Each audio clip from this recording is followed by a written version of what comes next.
Happy November! Ayan. So, welcome sa mga bago. Hi. And of course, welcome back sa mga laging nanonood. Hello, it's me, Nak. So, kamusta tayong lahat mga beshi? So, yes, November. So, bago tayo mag-start ng November reading natin, of course, meron ulit tayong top 5 kineso. Pero before starting yung top 5 kineso natin, so, of course, November na, make sure that you visit your loved ones, yung mga pumanaw na. If you cannot visit, pray for them. Magtirik kayo ng kandila. Ayan. So, make sure that, syempre maalala natin sila. We have to remember them. Remember our ancestors. Yan, sabi nga nila, ancestors. And sa mga nasi-celebrate ng samain. Paano ba bigkasin yun? Wait. Samhain.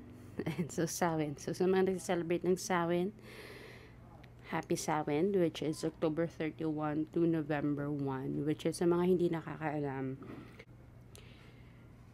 a Celtic New Year, where they celebrate as well end of summer and beginning of harvest season sa iba. And yung may nabasa din ako na ano siya, parang celebration of death and rebirth. Ayan. So, Samhain.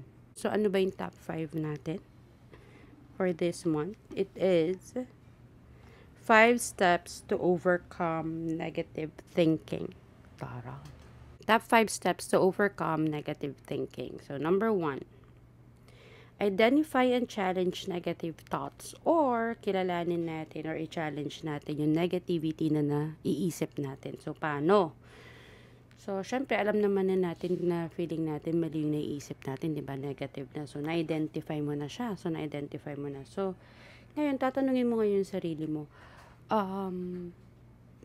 totoo ba to or assumption lang? Totoo ba to or iniisip ko lang na mali yung thoughts ko or mali yung feeling ko, ganyan.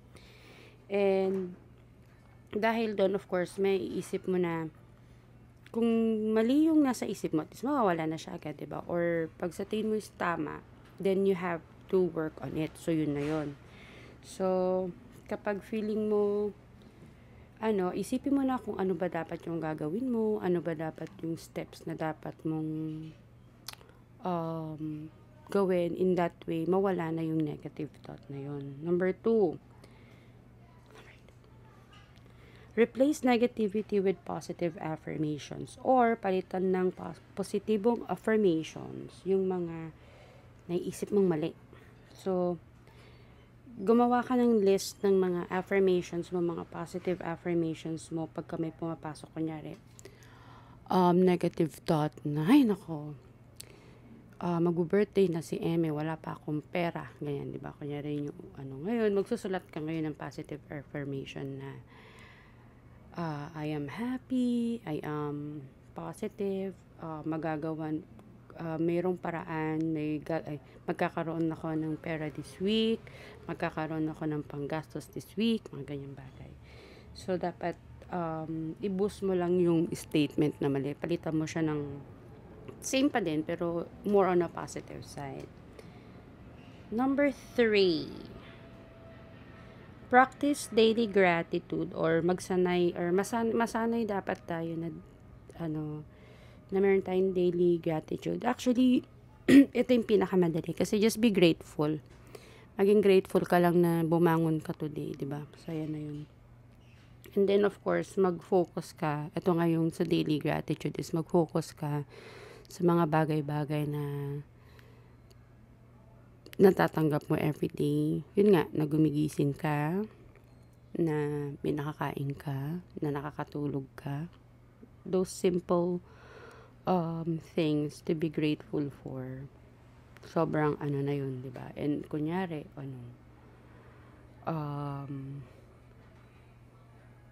pinansin ka ng jowa mo, sweet yung jowa mo sa'yo. O, di ba? Be grateful na at least pinansin ka. Number 4, surround yourself with positivity, or palibutan mo yung sarili mo ng positive vibes. Ayan siya. And, kunyari, alam mo yung, sinasabi nila na marami kasi tayong kilalang tao pero ilan lang yung kaibigan natin. If feeling natin yung kaibigan natin is napaka-negative na, napaka-toxic na, let go. Yung kunyari yung kamag-anak mo, masyado ng negative, let go. Wag yung, di ba? Don't let them tolerate yung mga bagay-bagay na hindi naman dapat, yung mga pangit. So, don't tolerate them. Ayun. If yung behavior nila, you don't like their behavior at hindi mo kayang sabihin sa kanila, di wag mo sabihin, di ba? Dagdag pa sa stress mo yan.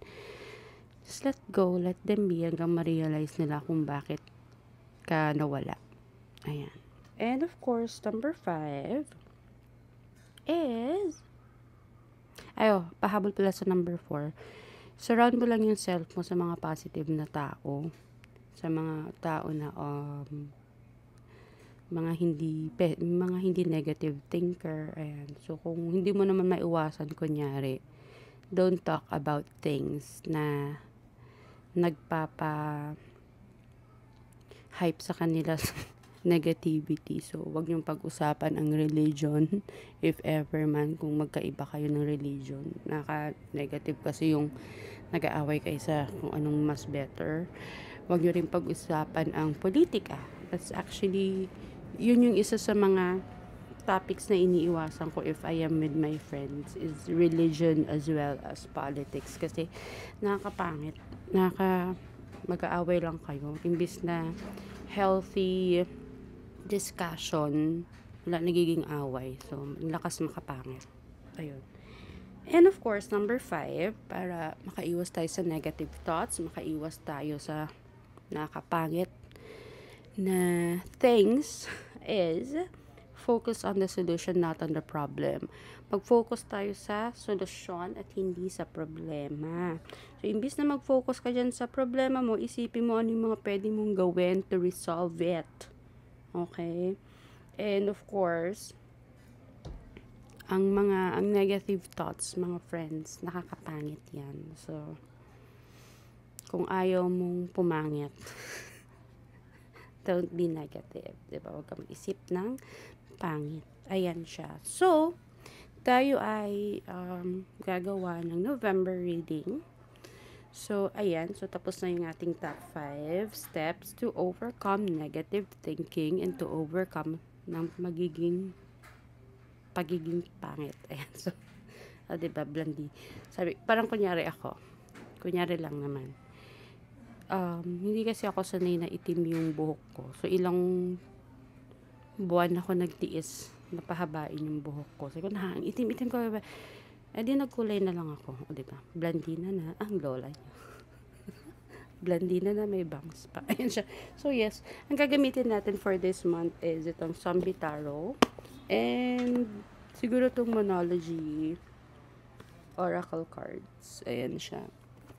And, may bagong nabili ako na oracle which is watch today. What's the tea? I'll try to incorporate this sa ating reading. And yes, paalala lamang, meron po tayong free will. So, nasa inyo kung susundin nyo o hindi yung ating reading. So, kung sa tingin nyo is ang pangit, I'm so sorry. But syempre, may free will naman kayo kung kukunin nyo o hindi. Okay. And this is for the sun, rising, moon, and Venus. Venus is love kasi. So, yes. Tara na sa ating monthly reading. Hello sa mga may Pisces, sun, moon, and rising, and Venus. Ayan. So, let's start your November reading with this cute card. So, this is the what's the tea. So, ano daw, ang chika or chismis nila sa'yo ngayong November. So, I have here hustling, making it rain, focused on money, getting it. So, more on, mukha tayong pera ngayon.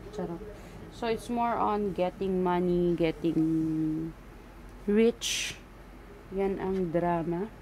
Marami kang hustle ngayong November. Baka marami kang re-regaluhan. Ayan. And of course, kukuha tayo ng tarot nyo. And, yep, habang sinashuffle ko to, is, syempre, you know the drill. Subscribe, comment, like, and share the video to your friends, family, loved ones, sa kung sino man ang gusto niyang share, ang sino man ang gusto niyang sharean.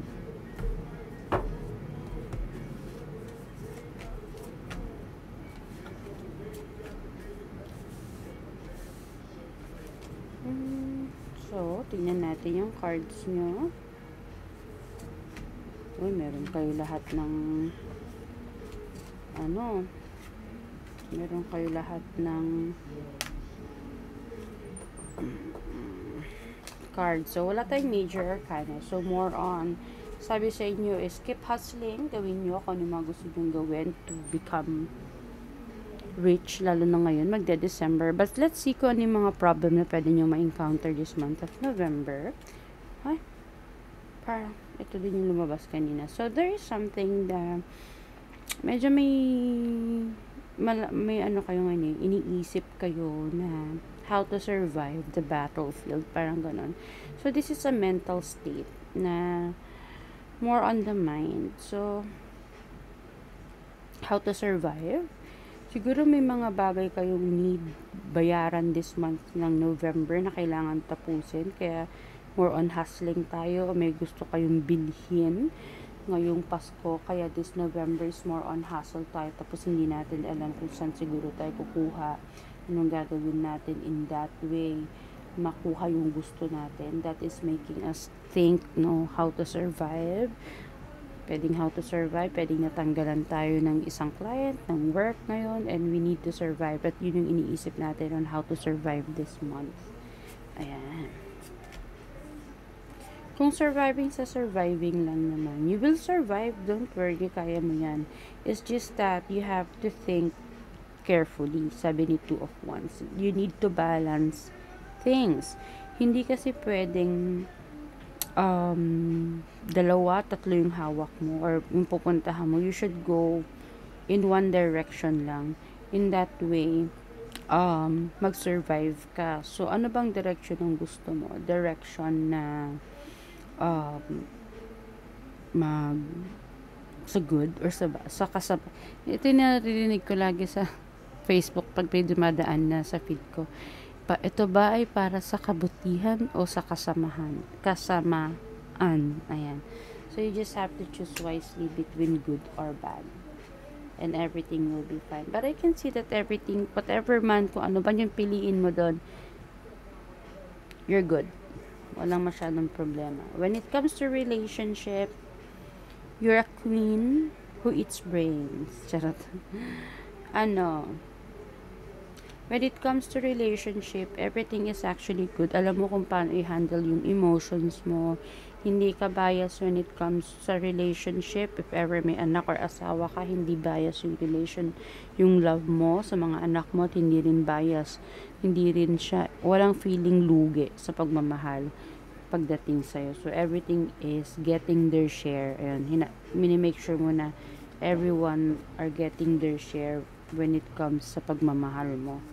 When it comes to money, I have 6, 10, and Ace, which is actually a good cards. When it comes to money, kung nagtatrabaho ka, you will have sweldo, di ba? Kung kung meron kang mga hustling projects, hanggang nagsisipag ka, may makukuha ka. So, the more, kung anong binibigay mo na energy, when it comes to money, yun din ang matatanggap mo.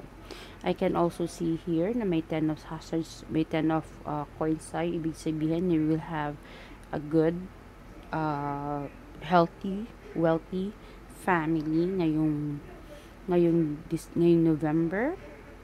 And marami ang darating na biyaya as well. Kasi nga malapit na magpasko. So, good luck. Maybe that's the reason may maraming biyaya.